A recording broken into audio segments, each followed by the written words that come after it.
ओम श्री गणेशाय नमः। श्री गुरुभ्यो नमः। श्री मात्रे नमः। श्री वाराही देवी द्वादश नाम स्तोत्र।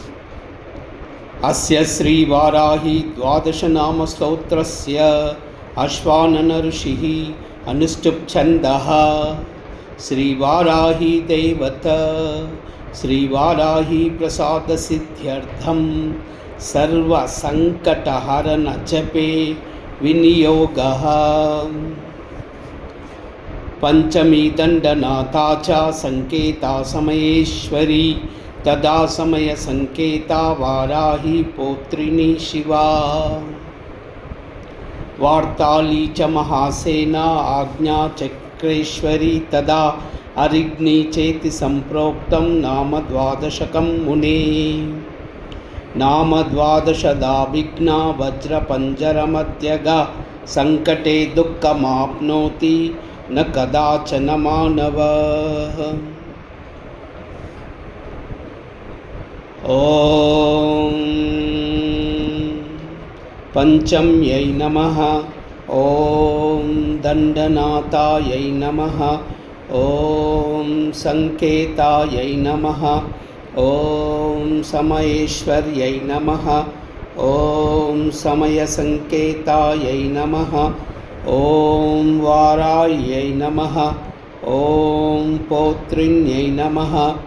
ॐ शिवायै नमः। ॐ वार्ताल्यै नमः। ॐ महासेनायै नमः। ॐ अरिज्ञै नमः।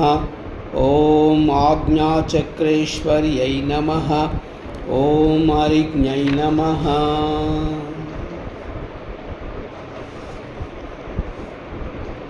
ॐ पंचम्यै नमः। ॐ दण्डनाथायै नमः। ॐ संकेतायै नमः। ॐ समयेश्वर्यै नमः।